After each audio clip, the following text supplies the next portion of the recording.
Alright guys, it's time for another DeckTech, and this time it is something super spicy. We are talking about none other than Magar of the Hidden or Magic Strings. It's a Rakdos commander, super interesting. So what it does is basically you reanimate spells from your graveyard and turning them into 3/3 creatures that has no creature type and no color. They're basically morphs, they're face down, but you note the name, so there's a lot of text on the card, and no one will ever play like it's written.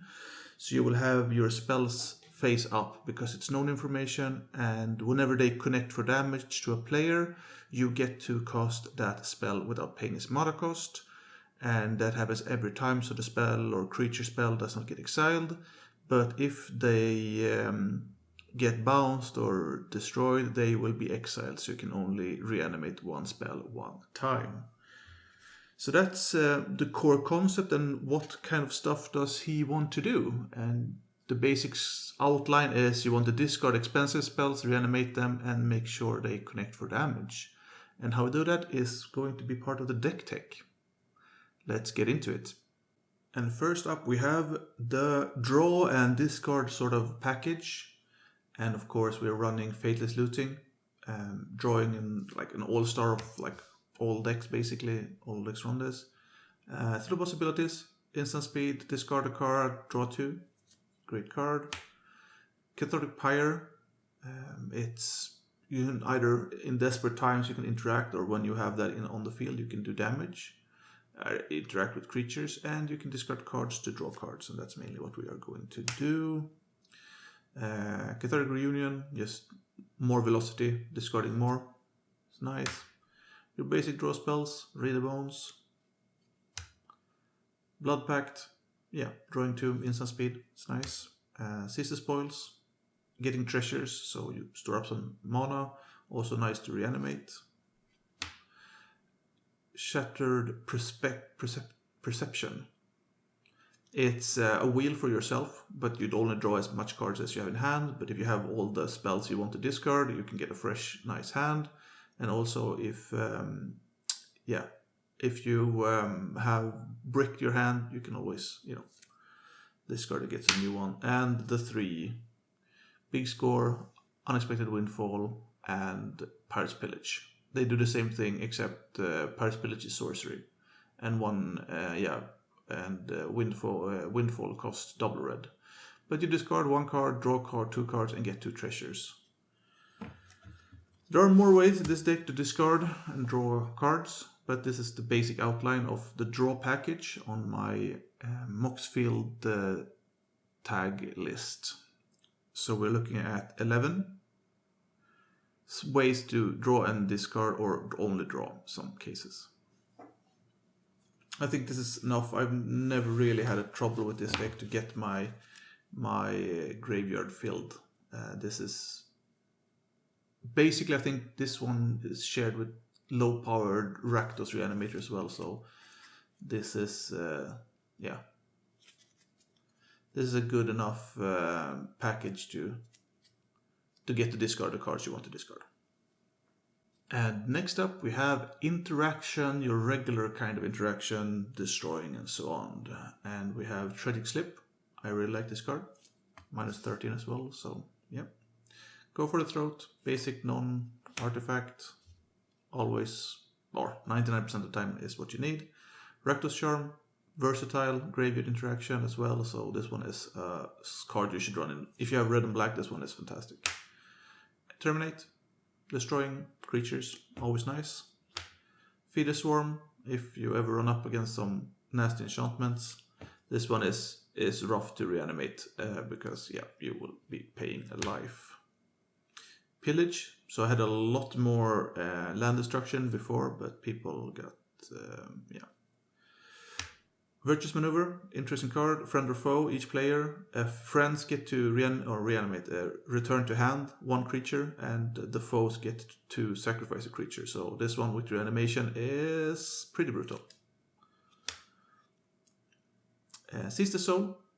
Again, this one is on the chopping block because I've noticed that you can't really have too much non-black. Even non-black is too much of a judgment or detriment to the card. So you really want to have wide selection of creature types, but I really like the card. It's really cool. So you get one spirit when you destroy something, and you get a haunt, and when that stuff dies, you get another spirit. And if you reanimate this one, you get, if you just destroy the creature that you're haunting, you're getting 2 spirits every time this one connects. So it's a cool card. I like it a lot. It's really cool. I like it. And Curtain's Call, just destroying 2. And before I started this video, I cut one more interaction card, and that was Wrecking Ball. Creature or land, instant or 4.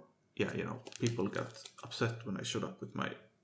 Yeah, I don't get it. Like, Simic players can ramp for like 400 mana turn 2, but when I start destroying lands, yeah, alright.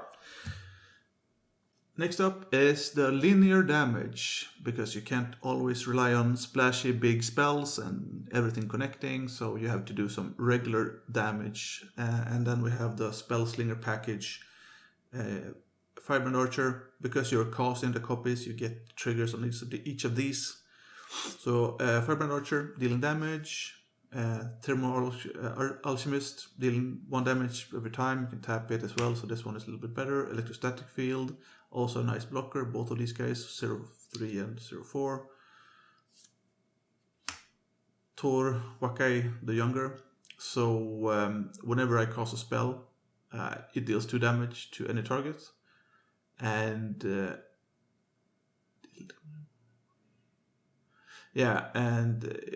if a source of mine deals non-combat damage, it is +1, so it buffs all the static fields as well. Of course, running a lot of treasures, Marionette Master is a cheap card. I'm not a big fan of this card, but I'm running it because it's so extremely powerful in this deck. But it's not probably going to get cut at some point. And one of my favorite cards that I've tried to put in all decks I've ever made, basically, almost, Aerial Flame. So you give everyone 10 life, and then you have Storm counter on this card. So for each time you cast a spell, which you do with the tokens, you will do more and more damage. And if you have 4 spells, that's, well, it's 1 plus this 3, 6, 10, and 15. So 15 damage from 5 connecting damage plus the 15 damage. So 30 damage you're looking at with Aerial Flames plus a few spells. But I really like the card. I've never really had it impact any games, but yeah, I just try to get it to work. It's hard. It's not a great card, but yeah, I like it. And next up we have creatures that's doing a few different things. So it's not really easy to put all of these into a category, but this one could be into the RAM package. So in my end step, treasure for each creature that died, and with like all the interaction, it's pretty easy to getting some extra treasures to pay for reanimating more spells. Facebreaker, you can get more treasures on top of getting card advantage or seeing more cards. Sedgemoor Witch, I really like Strixhaven, and this is gorgeous art on this one. So I get pest tokens, so blockers, so always nice to not die. Grim Hireling, just an insane card, getting more treasures. Jaxis,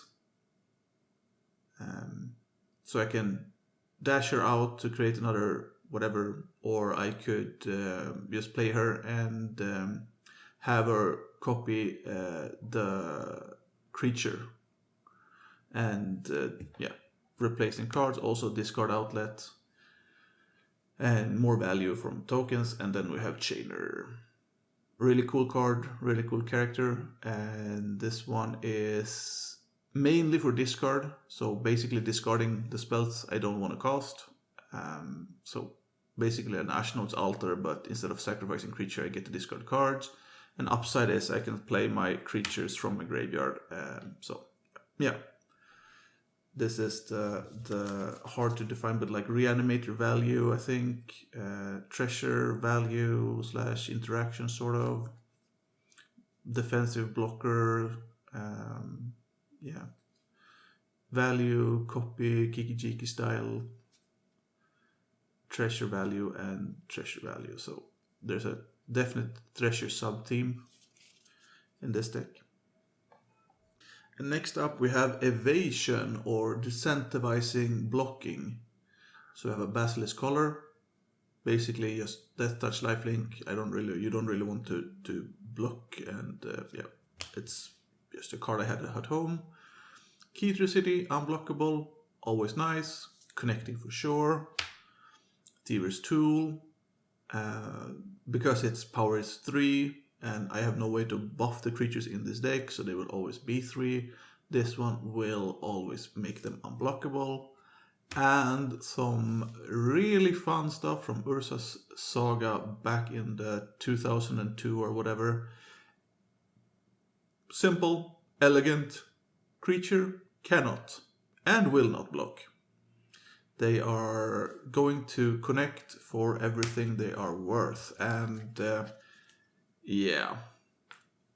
Basilisk Collar is not that impressive or important to the deck. It's mainly these other 3 that will grant them unblockable. However, if you, let's see if I can find him.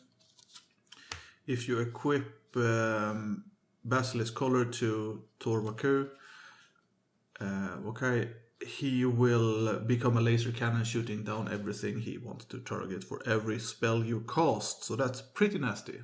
But yeah, mainly these 3 are the ones I am interested in. So unblockable, everything's unblockable, 1 target. So yeah, this is going to be the evasion of the deck. So not too bad, but yeah.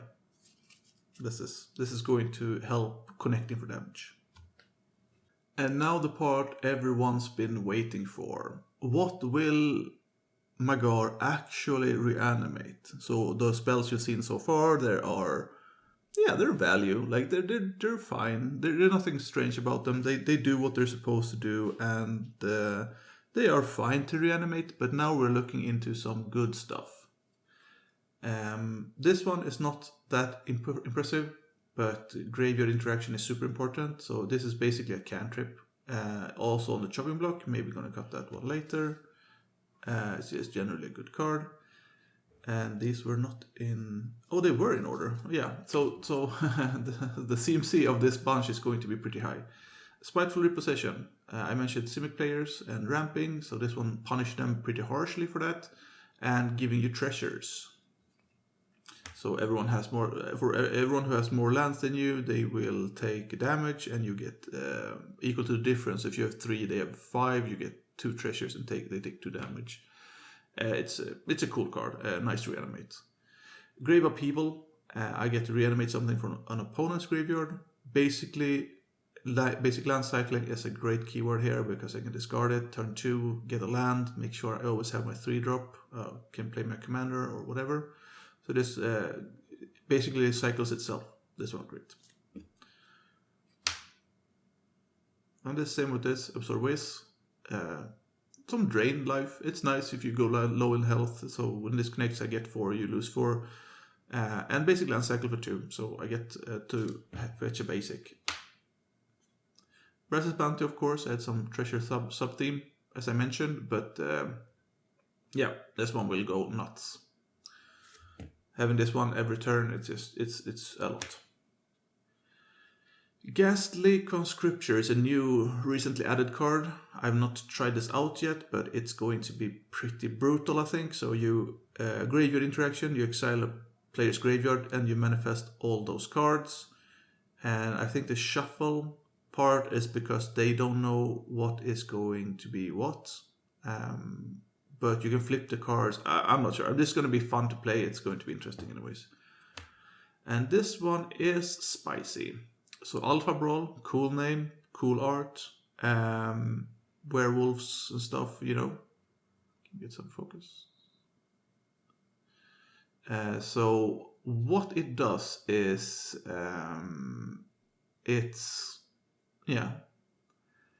every creature one player controls deals damage to one creature, and one creature deals its power to each other creature. So it's going to be the survival of the fittest. This is newly added. I'm not sure how this is going to play out, but it's a cool card and I like it, so I'm going to play it.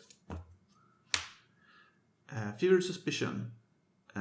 It's basically a cascade.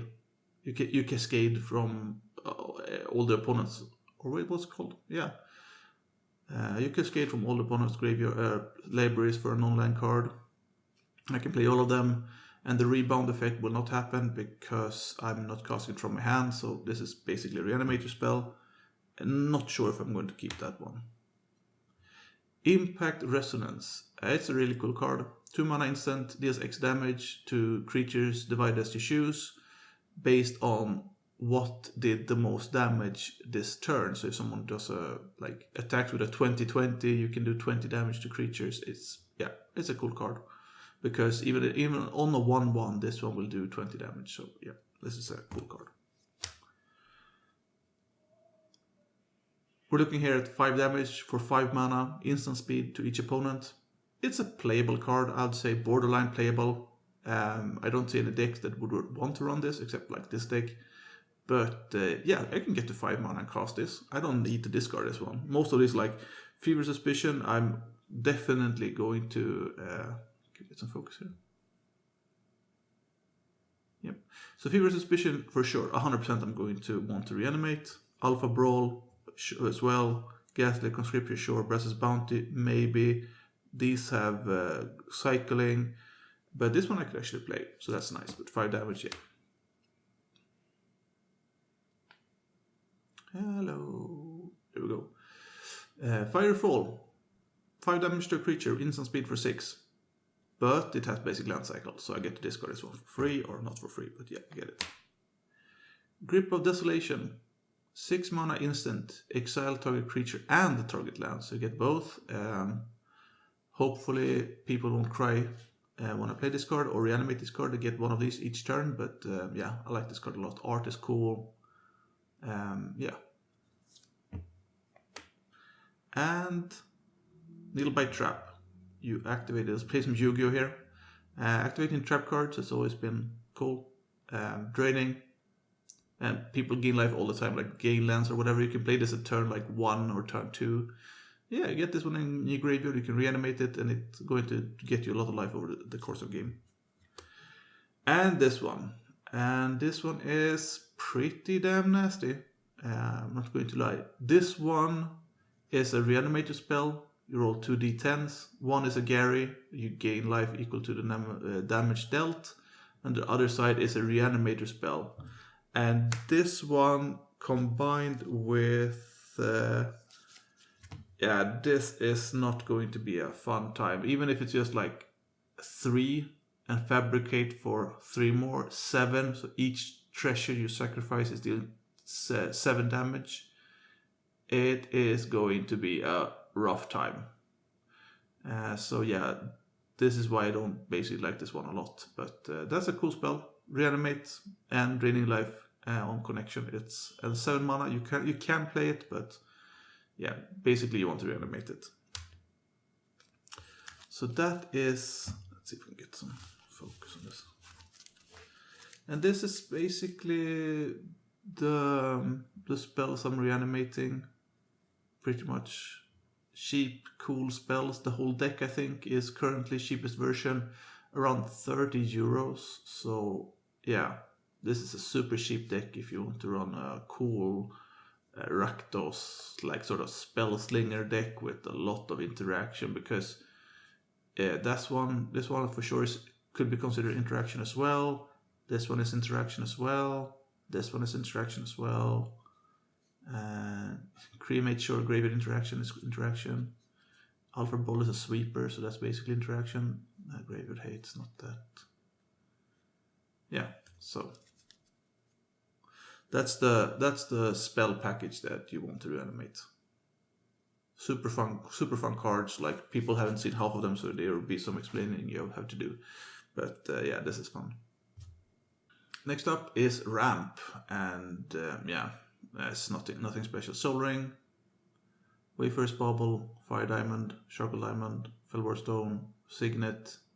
Really, like I have a lot of legendary creatures, so this one could tap for a lot more. So this one is just a good card. Stormkin Arson. When you get enough treasures like Brass's Bounty and stuff, yeah, this one could get unblockable as well and kill someone. Solemn and Gilded Lotus.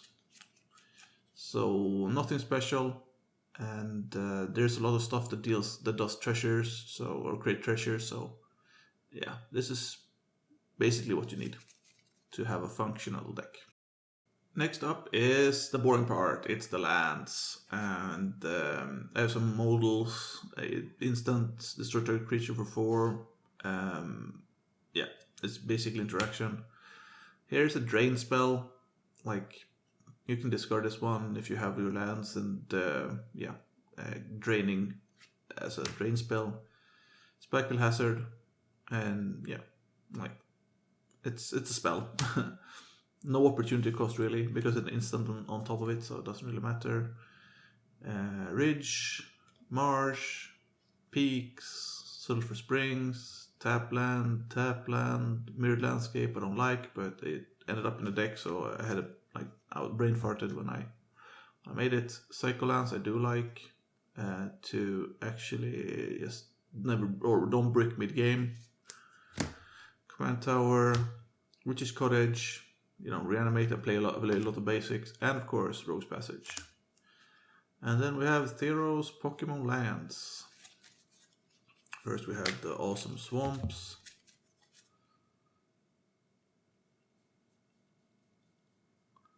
I'm not gonna pretend I know how many I run. I'm running 12, I think. 11, right? 11 Swampers. And we're on 11 mountains as well. Yep, 11 mountains as well. So there you have it, guys. That's basically the deck. And yeah, this one could be like interaction as well. So the interaction package is pretty much wider, or a lot wider than the cards I showed in that interaction package part of the video. So that's it. I'm running 36 lands plus 3 modals, so 39 lands, possible lands. And let's see if I can get my deck list here. We have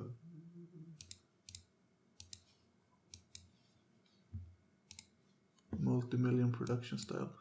We have 12 pieces of ramp according to the list. I'm adding professional facebreaker, interesting, and Grim Hireling as well to the ramp package on top of Brass's Bounty. So this one is pretty high on ramp.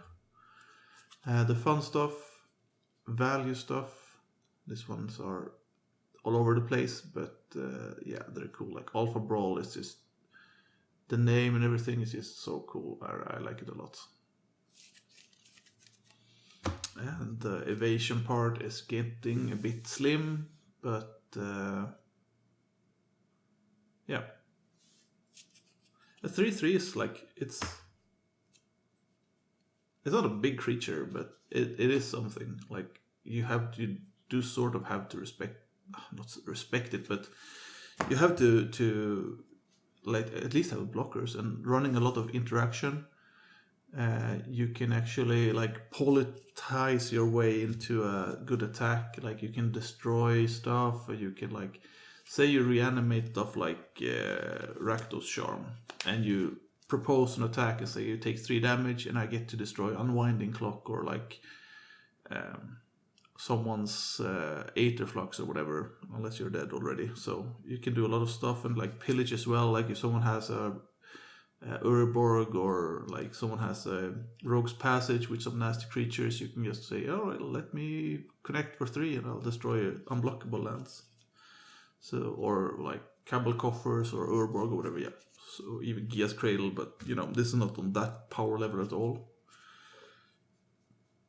So this one is, yeah. This is, oh, this is a target player, so you can even have other people draw cards. And the flashback cost is never going to be made. But yeah, this is deck, and how does it play? It plays, it's pretty explosive. Like it is something. Like it does things, but it's not a combo deck. It's not like insane value. There are a few cards that I choose not to run in this deck. Stuff like Ingurk's Wake, for example, like a sweeper every turn. It's a bit too much. A one-sided board clear every turn is a bit much. And like, I'm not sure how Aetherflux would work, but I could definitely see myself playing like Aetherflux Reservoir in this deck. Because like, yeah, there's a lot of cards you could be playing, but I'm choosing to keep this pretty light on the heavy bullshit. Because you can, like, there's worst fears and stuff. That one that this you sacrifices half of your permanents, and there's stuff like